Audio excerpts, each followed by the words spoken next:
기대하고 사모하시기 바랍니다.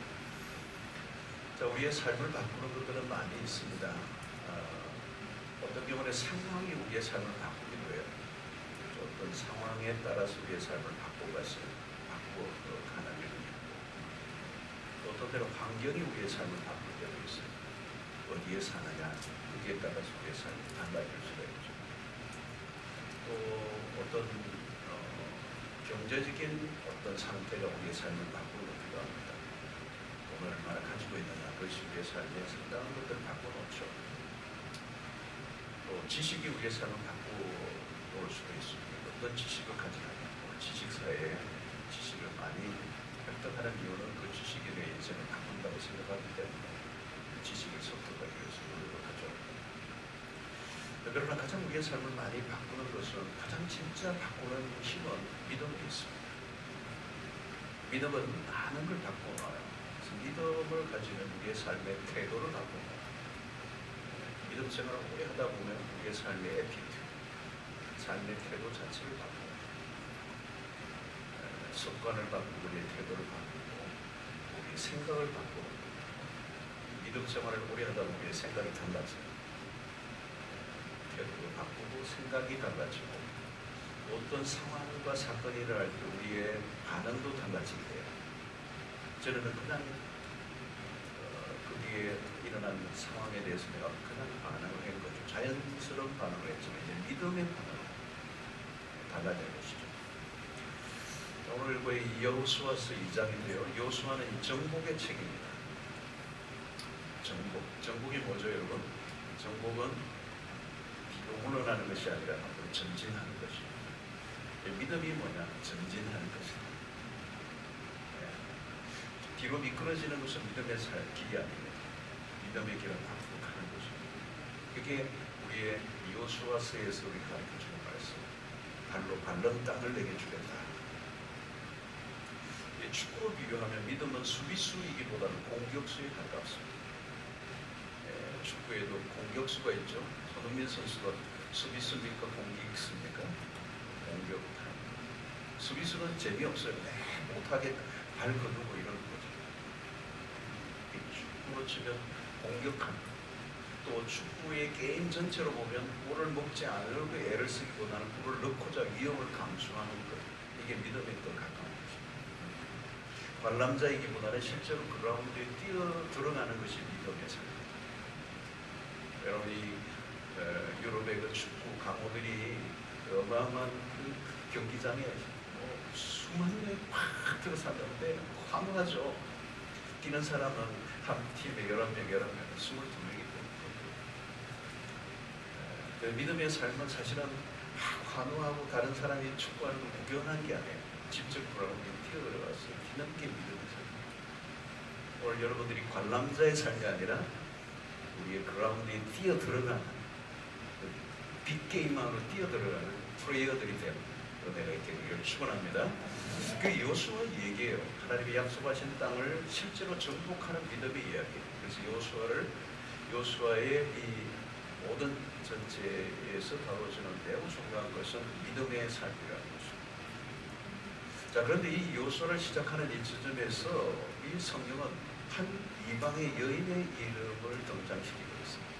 참 흥미로운 거예요. 전혀 예상하지 못한 인물입니다. 여기는 어떤 성경의 의도성이 있는 거예요.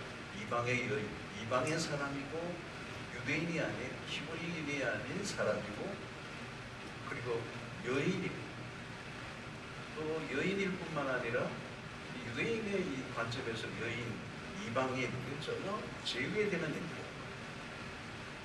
바로 안에 들어가는 메인이 될 수 없는, 그라운드에 뛸 수 없는, 사람의 숫자에 취급하지 않는. 근데 여인이고 그냥 여인이 아니에요. 이 여인은 오늘 직업이 정확하게 쓰여져 있어요. 기생이라는 표현을 보면 몸을 파는 사람. 자기 몸을 판다는 말은 뭘까요? 더 이상 인생에 갈 곳이 없는 인생, 완전히 밑바닥인 인생. 기대할 것도 소망할 것도 아무것도 없는 인생. 그녀에게 특별한 일이 벌어집니다. 그것을 여호수아 이 거대한 가나안 정복 전쟁의 아주 첫 부분에 이 이방의 여인 기생 라합을 등장시키는 거예요. 굉장히 중요한 의미가 있는 것입니다. 그래서 이 여인을 통해서 이스라엘 민족을 건져내는 일에 이 구원의 드라마에 아주 익사이팅한 이 드라마에 이 이방의 여인 그것도 기생을 스카우트하고 있습니다. 그리고 이 라합은 누구예요? 마태복음 1장 예수 그리스도의 족보의 이름. 믿음의 이방 여인이 믿음의 전당에 들게 된 것입니다. 이건 얼마나 놀라운 비상입니까? 여러분 성경 안에 이런 스토리들 굉장히 많습니다. 다윗의 인생이 비상이죠. 시골의 목동이었습니다. 그 집안에서도 말제였습니다. 어린 아이예요. 아버지마저도 신통하게 여겼던 어린 소년. 그러나 그의 인생을 이스라엘 왕국의 왕으로 했어요. 룻과 같은 여인도 마찬가지입니다. 기대할 것 하나도 없는 완전히 밑바닥의 인생을 끌어올리시는 이게 다 믿음의 이야기입니다. 자, 그럼 우리는 첫 번째로 좀 살펴볼 할 것은 1절에 보십시오. 눈의 아들 여호수아가 시티에서 두 사람을 정탐꾼으로 보내며 이르되 가서 그 땅과 여리고를 역보로 하며 그들이 가서 라합이라는 기생의 집에 들어가 거기서 유숙하더니 이스라엘의 정탐꾼들이 라합의 집에 들어갔습니다.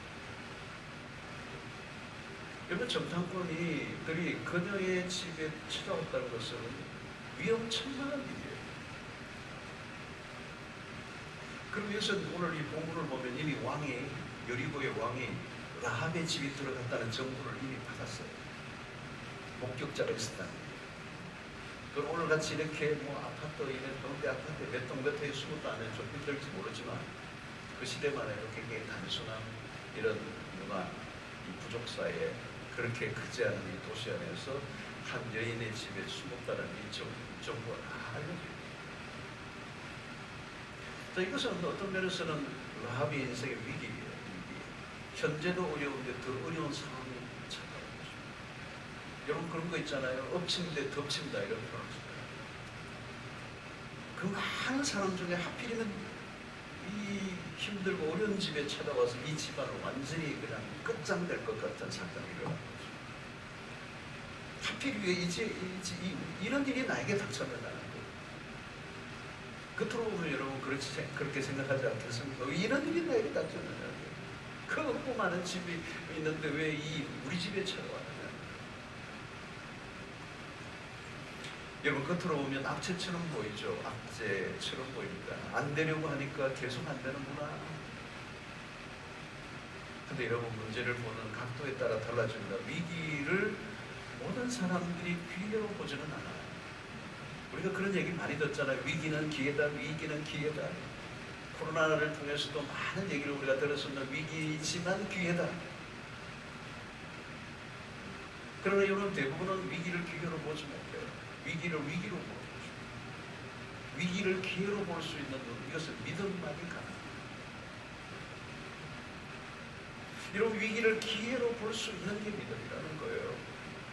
여러분 축복은 우리가 잘 그러잖아요. 축복은 위기라는 옷을 입고 위기는 기회예요. 문제는 사람들은 위기를 기회로 볼 줄 모르는 것입니다. 위기는 위기지 축복이라는 말이 이해가 안 되는 것입니다. 그리고 나중에 보면 다 지나가고 난 다음에 기회였을 수도 있을 텐데 버스가 지나가는 뒤에 손을 들어봅니다. 기회는 우리가 잘 인식하지 못하는 가운데 찾아와요. 언제 나에게 기회가 왔었어 이렇게 반문하는 사람들이 있어요. 그래서 기회를 잘못 생각하기 때문에 놓친 것입니다. 기회는 문제라는 금은 보자기에 사서 잡아요. 겉으로 보면 불행처럼 보여요. 실패처럼 보이고 비극처럼 보이고. 여러분 기회는 이게 진짜 기회야 축복이야 이렇게 찾아오지 않아요. 우리가 원하는 방식으로 찾아오지 않는다고. 반대예요. 우리가 원하지 않는 방식으로 찾아오니까 우리는 기회로 보지 못하는 거죠. 그러나 믿음의 눈을 뜨면 그 위기는 기회라는 사실을 알게 됩니다. 여러분 인생은 위기의 연속입니다. 얼마나 많은 위기가 닥쳐옵니까? 질병의 위기, 사업의 실패의 위기, 상실의 위기, 죽음의 위기. 위기에 어떻게 반응하는가에 따라 우리의 인생이 달라집니다. 하나님 우리의 삶에 수많은 기회를 주십니다. 자세히 보십시오. 위기를 기회로 받아들이고 있다. 그리스도인들에게 우애는 없습니다. 요셉스들과 대표적인 모든 것 하나하나가 다 기회였습니다. 믿음의 관점으로 오는 형들에게 미움을 받는 것마저도 그것은 기회예요. 팔려간 게 기회였습니다. 보디발 아내의 모함을 받은 것도 기회였습니다. 감옥 생활이 길어진 것도 기회였습니다. 많은 사람들이 인생에 찾아온 기회들에 대해서 귀찮게 여깁니다. 억울하게 생각하고 부정적으로 해석합니다. 그러니까 믿음은 기회를 긍정적으로 바라봅니다. 기회의 특징은 빨리 지나갑니다. 기회는 항상 빨리 지나갑니다. 그래서 대부분의 사람들은 그 기회를 놓쳐버려요. 기회는 바로 앞에 왔을 때 찾아야 돼요. 기회라는 말에 감춰져 있는 그 신화의 그런 게 있잖아요. 앞에서는 잡기 쉬운데 지나가면 잡을 수가 없어. 지나가면 아무리 잡으려고도 안 잡아. 기회는 하나님의 선물이죠. 하나님은 기회를 주시는 분이시고 믿음은 기회를 선물로 알아보는 것이다. 여러분, 정탐꾼들이 얼떨결에 들어간 것 같지만, 나갑의 집에 들어간 것 같지만 그것은 하나님의 선물이었어요. 라합이라는 한 여인을 통한 구원의 드라마는 하나님의 계획 속에, 하나님의 선물 속에 있어요. 하나님의 구원의 계획은 놀랍습니다. 이방의 땅 라합이라는 한 여인에게까지 밀고 들어갑니다. 가만히 생각하면 이방의 땅 안에 라합이라고 하는 한 여인에게까지도 하나님의 구원이 스며들어가서 그를 통해서 하나님의 구원의 역사를 이루어내시는, 인간적으로 보면 도무지 미쳐질 것 같지 않고 다 할 수 없을 것 같은 그 한 사람에게도 하나님의 구원의 역사는 밀고 들어가서 그를 통하여 하나님의 역사를 일으켜내시는 하나님. 사랑하는 성도들, 오늘도 하나님이 나를 아실까? 하나님 나를 기억하실까? 하나님 나 같은 인간은 그냥 그들도 보지도 않으시는 것 같아요. 그러시는 분이 계시는 그 착각이에요. 아무리 구석진 곳에 있어도 하나님의 눈에 띄지 않는 인생은 아무도 없습니다. 하나님의 기회를 주시는 분입니다. 구원의 기회를 주시는 분이십니다. 하나님은 우리에게 축복의 기회를 주시고 사명의 기회를 주시고 우리의 인생의 어두운 그늘에서 빛을 보게 하시는 하나님. 그냥 의미 없이 살아가는 인생에게 빛을 주셔서 하나님의 의미 있는 인생으로 불러내시는 하나님. 라합의 인생이 그렇지 않아요. 얼마나 어두운 인생입니까? 얼마나 찝찝한 인생입니까? 얼마나 빛을 보지 못하는 인생입니까? 기생이라면 그 인생은 완전히 그냥 밑바닥의 인생이요, 어두운 가운데 빛이라고는 하나도 들어오지 않았던 인생이에요. 근데 하나님이 그 인생 가운데 빛으로 밀고 들어가셔서 그를 끄집어내시는, 그냥 끄집어내시는 것이 아니라 이스라엘의 그 구원의 드라마에, 그리고 예수님의 족보에까지 오게 하십니다. 여러분, 믿음은 뭐냐? 기회. 오늘 이것이 우리에게 불행처럼 보이는 것이죠. 스파이들이 찾아왔다는 이 사실은 불행처럼 보이고 내 인생이 망가지는 것 같고 내 인생이 불행해지는 어떤 더 불행한데 더 불행하게 만드는 일처럼 보이는데, 사실은 그것이 라합의 인생에 찾아온 하나님이 주시는 선물이요, 기회예요. 여러분, 믿음은 뭡니까? 기회에, 하나님이 주시는 기회에 적극적으로 반응하는 것입니다. 적극적으로 반응하는 것이에요. 믿음은 위기에 떠밀려가지 않아요. 그 위기에 떠밀려가는 가운데서도 눈을 뜨고 하나님이 주시는 기회를 알아차릴 수 있는 겁니다. 오늘 이 밤에 여러분들이 그 눈이 열리게 되기를 주의 이름으로 축원합니다. 이게 정말 힘든, 이 사건이 왜 나에게 일어났지? 불행처럼 보일지 모르지만 하나님이 그 불행처럼 보이는 일들을 통하여 하나님의 새로운 기회를 주시고 있다는 사실을 믿음의 눈을 뜨고 보면 보인다. 하나님의 백성들에게 우연이 없습니다. 그냥 일어난 일은 아무것도 없어요. 하나님은 분명히 그 일을 통한 하나님의 계획이 있고 우리의 인생에 새로운 전환점을 이루시기 위한 하나님의 플랜이 있기 때문에 믿음의 눈으로 바라보면 우리는 그것을 위기라고 말하지 않고 위기라고 말할 수 있습니다. 자, 그 귀 앞에 어때요? 믿음의 반응은 어떤 것입니까? 거기에 그런 생명을 거는 것입니다. 이 정탐꾼들을, 우리 정탐꾼들을 숨겨주는 것은 생명을 거는 것입니다.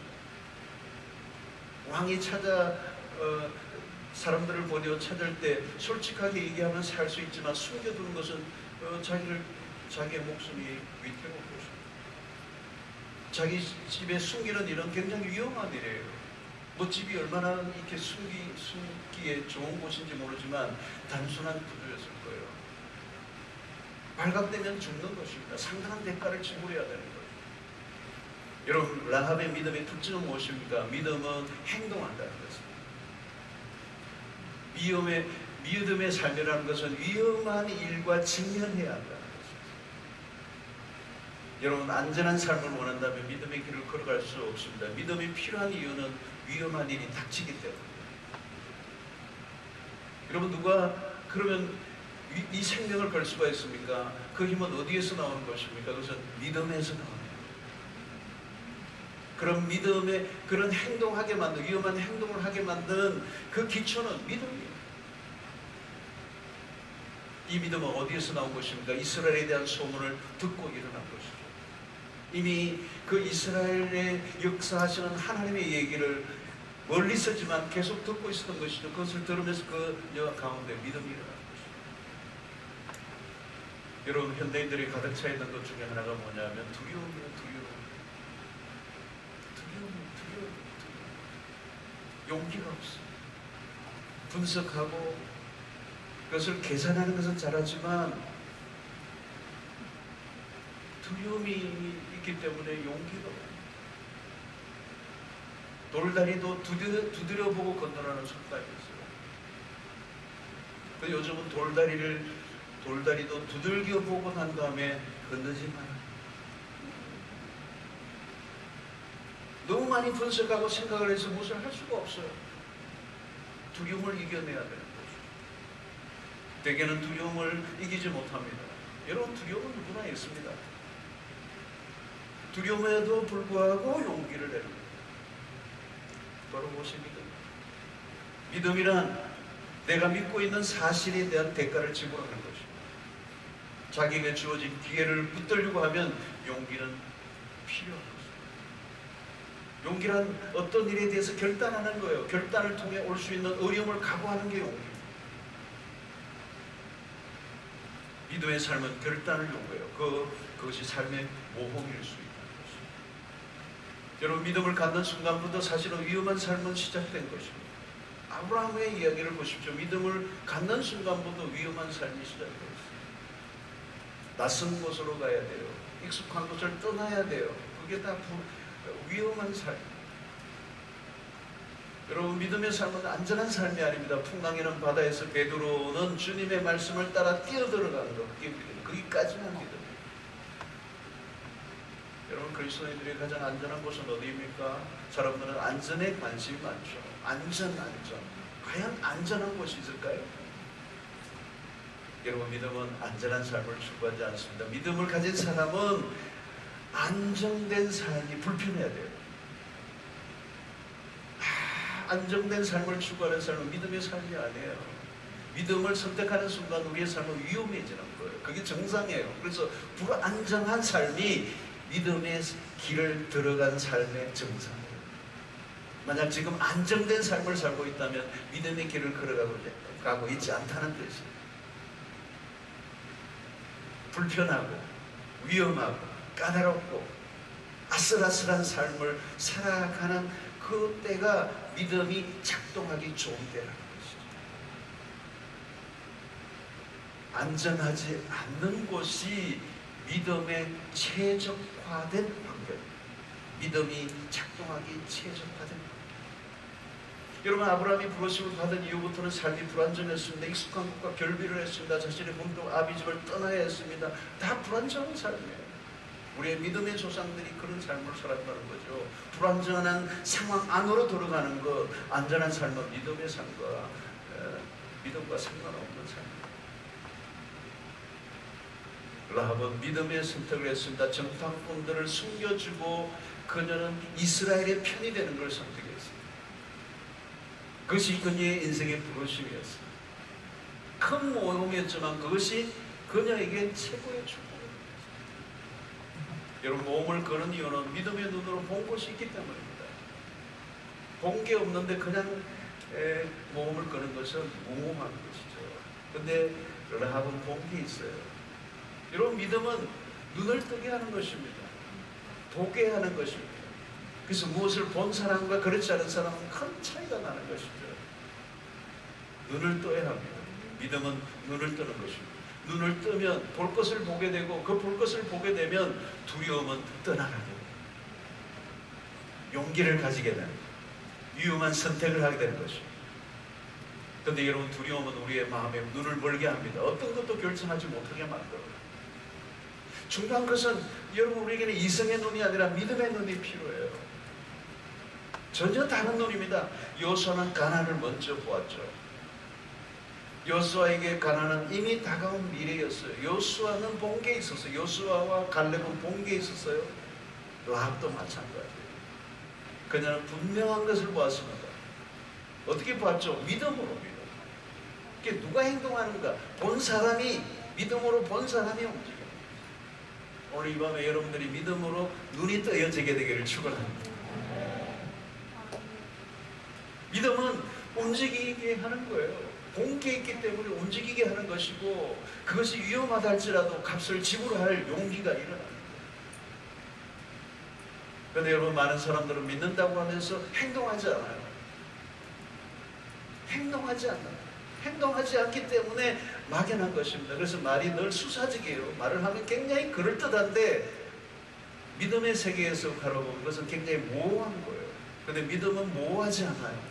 애매모호하지 않고 모호성을 제거하고 선명하다는 거예요. 여러분, 대화하다가 말이 좀 모호하면 야고보는 여러분, 행동하지 않는 믿음을 무엇이라고 했으면 죽은 믿음이라고 했습니다. 죽은 믿음이란 뭘 얘기하는 겁니까? 믿음이 아니다라는 거예요. 그 믿음이 아니야. 행동하지 않으면 믿음이 아니야. 죽은 믿음이라는 거예요. 아무런 작동이 일어나지 않는, 행동하지 않는 신자는 죽은 거다. 이 신자라는 말이 뭐예요? 믿는 자라는 거예요. 믿는 자라는 말은 행동하는 거예요. 행동하지 않는다면 믿음은 활성화가 되지 않는 거예요. 그러니까 죽은 거라고. 여러분, 행동할 때 믿음은 진가를 드러내는 것입니다. 여러분, 오랫동안 우리의 신앙을 하다 보면 우리의 신앙이 그냥 덩어리로 남아요. 움직이지 않고 활성화되지 않는 거예요. 굳어져 있는 거예요. 전혀 변화가 일어나지 않는 거예요. 이게 폭탄인데 굉장히 폭발력, 가공할 만한 폭발력이 있는데 너무 오랫동안 안 쓰니까 이게 고철이 돼버린 거예요. 그게 죽은 거예요. 그 안에 그 모든 게 다 녹슬어가서 작동을 하지 않는 거예요. 믿음으로 행동할 때 비로소 변화가 일어나는 것이죠. 역사가 일어나는 것이죠. 행동하기 전까지는 믿음이 아닌 것입니다. 행동해야 믿음인 것입니다. 믿음과 행동과 믿음을 분리시켜서는 안 된다. 같이 따라가야 된다는 거예요. 오늘 우리의 신앙의 현실이 그걸 보는 것입니다. 아무리 믿음이 좋다 해도 행동하지 않으면 믿음이 없다는 거예요.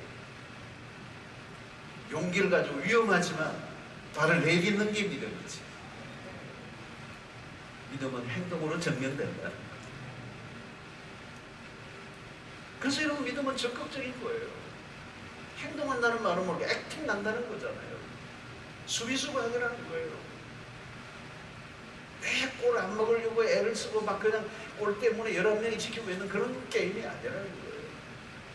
굉장히 진취적이고 굉장히 도전적이고 굉장히 적극적이고 굉장히 희망적인 긍정적인 태도로 밀고 나아가는, 수동적이나 폐쇄적이지 않다는 것입니다. 무슨 일이 일어나겠지 하고 기다리고 있는 것이 믿음이 아니라 무엇인가를 시도하는 게 믿음이에요. 행동하는 것과 행동하지 않는 것은 큰 차이가 납니다. 행동하려고 하면 대가를 지불해야 돼요. 생각만 하고 있는 것과 행동하는 것은 전혀 다른 것입니다. 행동하는 것은 대가를 지불해야 돼요. 라합은 지금 행동이 무엇입니까? 그 스파이들을 숨겨주는 것입니다. 왕이 지금 라합에게 지금 당장 사람을 보내어서 그 스파이들 숨겨둔 사람을 내어놓으라고 할 정도로 압박하고 있는 이 상황 속에서 그녀는 믿음의 행동을 한 거죠. 이건 엄청난 대가를 지불해야 되고 라합은 자기의 생명을 잃어버릴 수도 있는 위험한 선택을 한 것입니다. 이것이 믿음이에요. 여러분, 라합은 갑자기 얼마나 이 위험한 줄다리기를 하고 있는 거예요.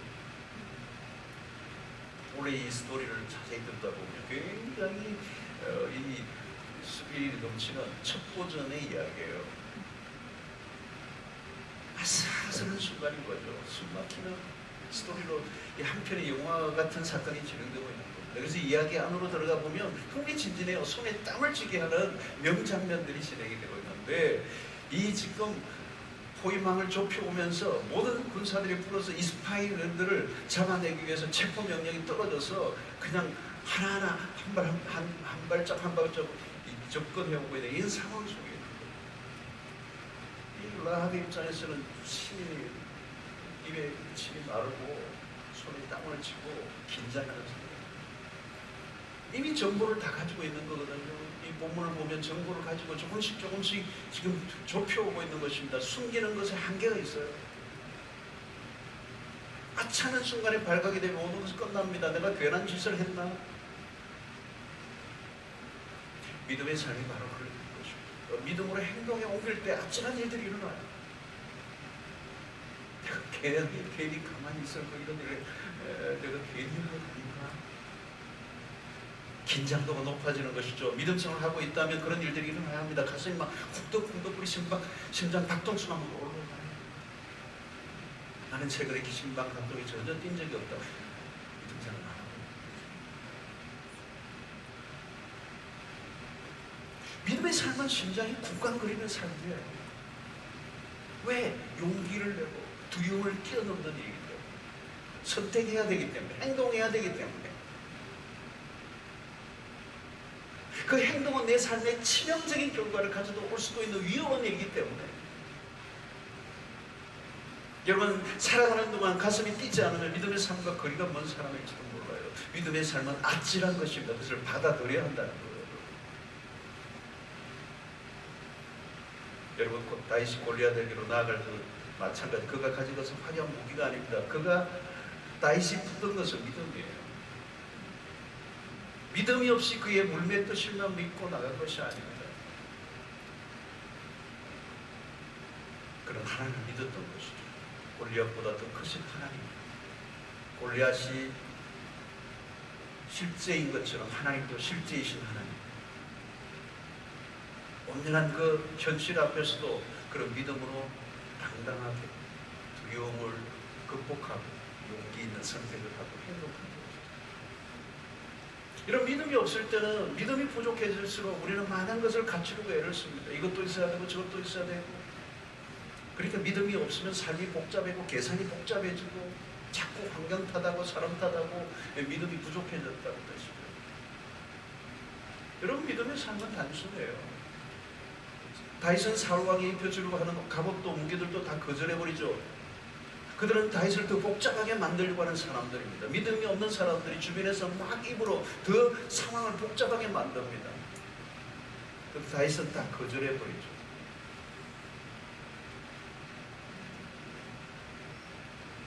골리앗을 넘어뜨리는 일에는 복잡하지 않다는 것을 다윗이 생각하고 있습니다.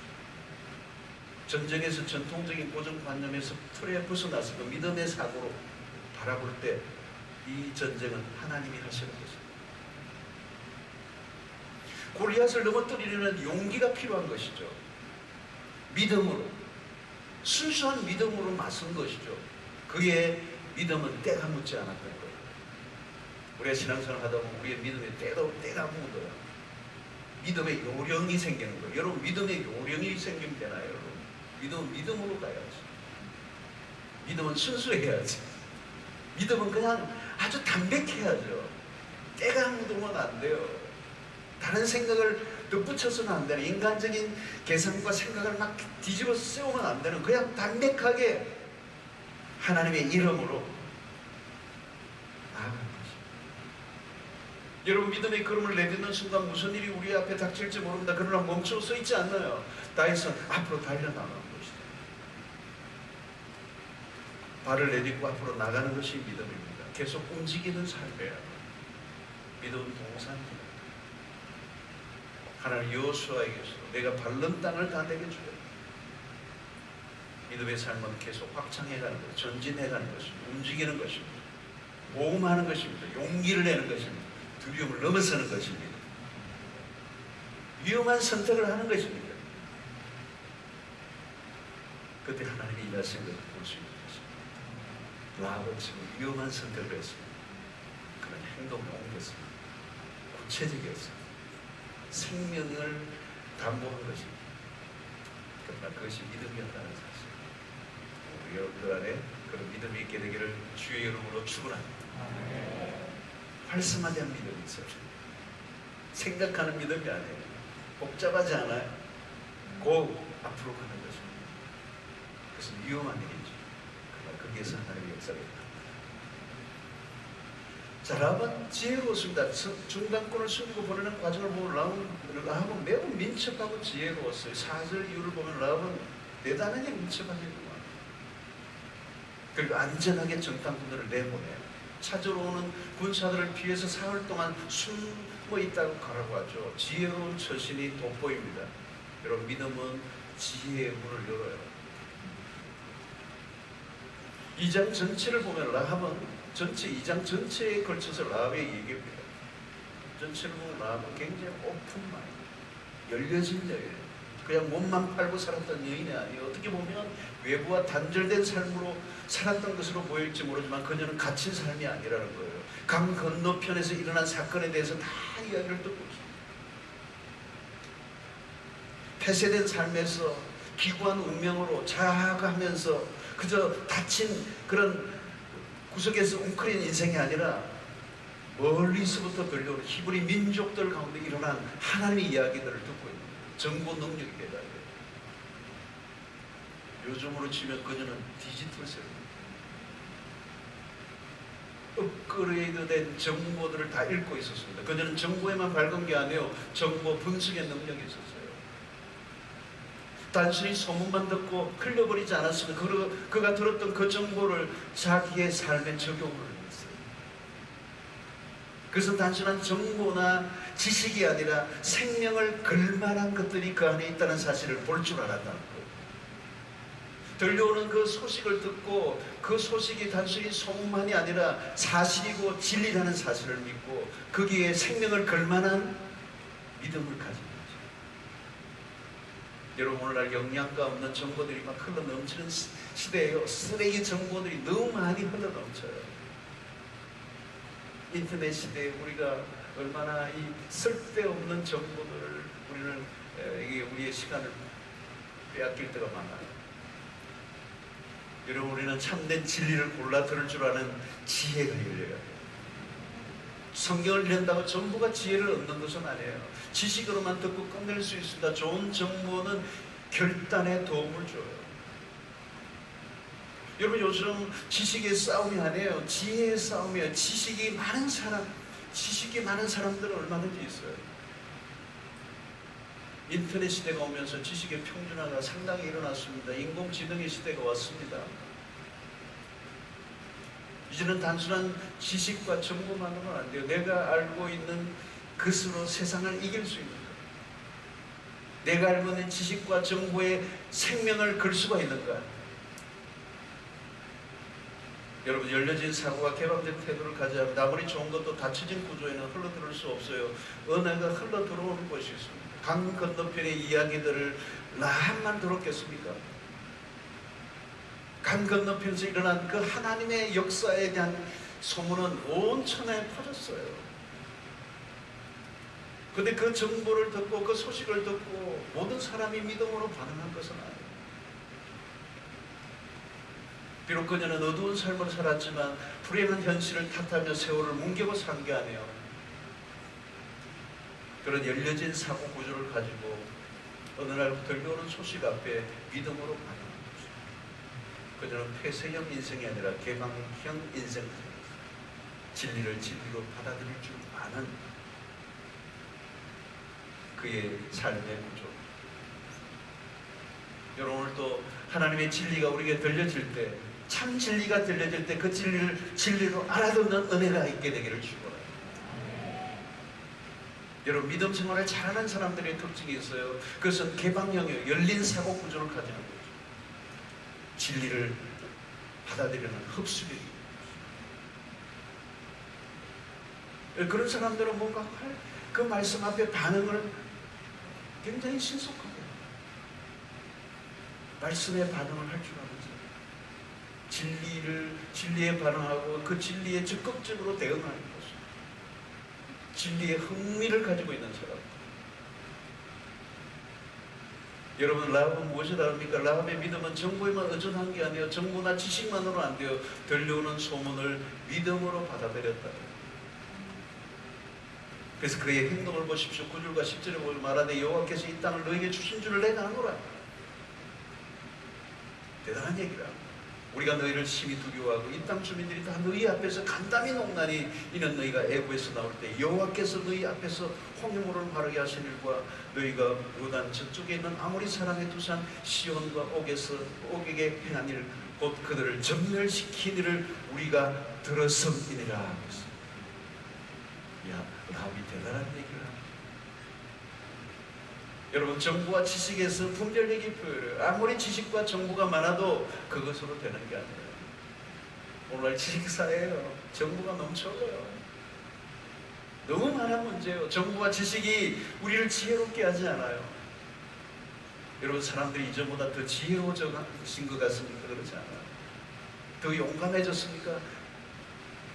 더 용기가 있어요? 아니에요. 반대예요. 더 비겁해요.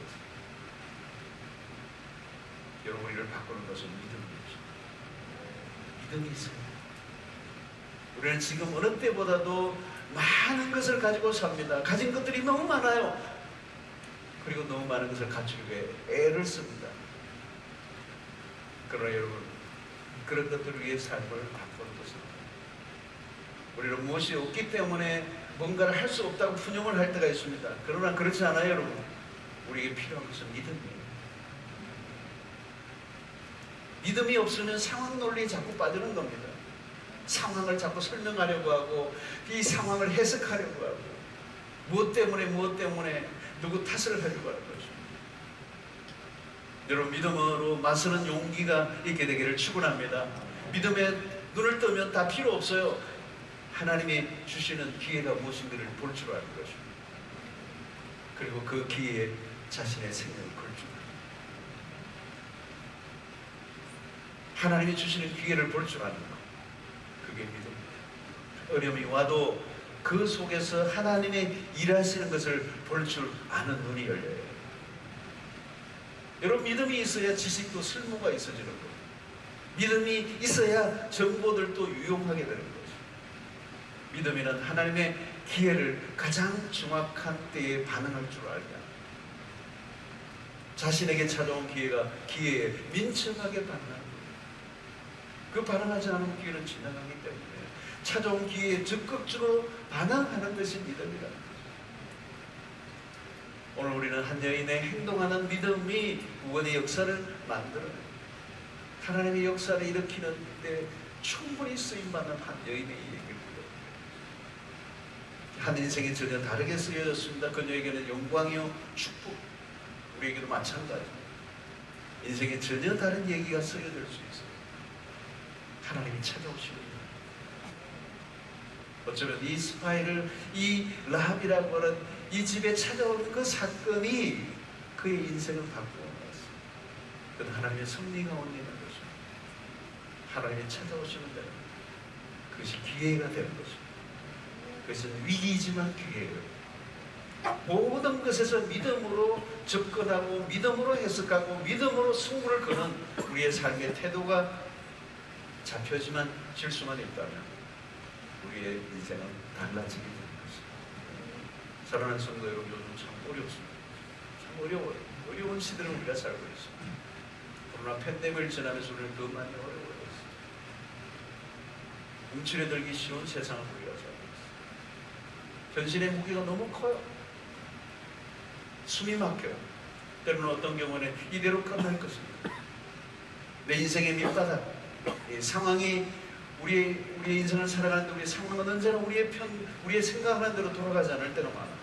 내가 원하는 대로, 내가 플랜대로 돌아가지 않아요.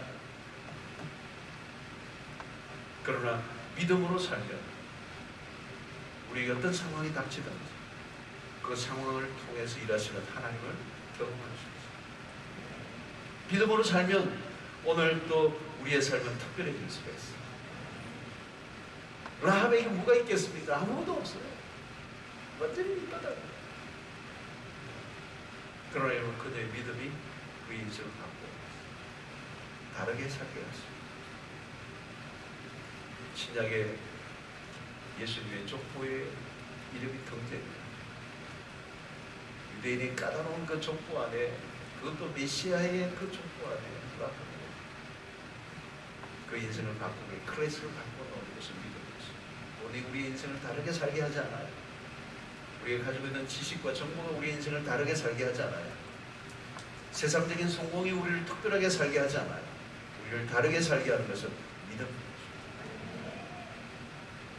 여러분, 믿음은 앞으로 나가는 것입니다. 전진하는 거예요. 뒤로 물러서지 않아요. 수세에 몰려 있는 거 아니에요. 움츠려들지 않아요. 들어 살게 사는 것이 아니에요. 믿음은 정복하는 것입니다. 위험을 선택하는 것입니다. 불안정한 삶을 받아들이는 것입니다. 인생의 불행이라고 생각하고 비극이라고 생각하는 것마저도 하나님이 나에게 주시는 기회라고 바라볼 줄 아는 눈이 열리는 것입니다. 오늘 여러분들이 이 철학에 나올 때는 우리 안에 뭔가 답답함이 있을 거예요. 왜 이렇게 내 생각대로 되지 않는가? 더 어려워지고 더 어려워진다. 더 어려움으로 보지 말고 하나님이 주시는 기회로 보는 눈이 열리게 되기를 축원합니다. 믿음은 우리를 다르게 살게 하는 것입니다. 다 없어도 믿음만 있으면 다르게 살게 하십니다. 우리를 특별한 인생으로 우리를 초대하십니다. 눈이 열려야 되는 것입니다. 그래야 위기를 기회로 보는 것입니다. 성경은 어디를 보는 것입니다. 그 위기가 다 기회예요. 성경이 얘기해요. 믿음의 눈을 보면 모든 인생의 위기와 불행같이 보이는 것은 다 기회였어요. 그렇지 않은 게 어디 있어요? 있으면 찾아보고 저에게 찾아와 말해주세요. 없어요. 성경의 모든 스토리는 위기는 기회로 봐. 그걸 볼 줄 모르고 우리는 불행으로 그 위기는 지나가, 기회는 지나가. 그 위기는 위기로 그 인생을 끊고 그를 믿음으로 눈이 열려지면 기회로 볼 줄 안다면 행동하셔야 돼요. 움직여야 되는 거예요. 모험을 해야 하는 거예요. 용기를 내셔야 되는 거예요. 두려움을 이겨내야 돼요. 그래서 행동하는 것입니다. 행동하지 않는 건 믿음이 아니에요. 내 삶에 아무 일이 일어나지 않았더니 행동하지 않은 것이죠. 그런 것들에 가는 용기를 가지셔야 돼요. 불완전한 삶을 선택하셔야 돼요. 그것을 오히려 즐거워하고 받아들일 때 그 불완전한 환경을 통해서 하나님은 믿음의 사람들에게 새로운 일을 행하십니다. 라합은 위험한 일을 선택한 거예요. 아찔한 일을 선택한 거예요. 그래서 그냥 끔찍스러울 것 같은 상황이 닥칠 수도 있는 그런 순간을 맞이한 것이에요.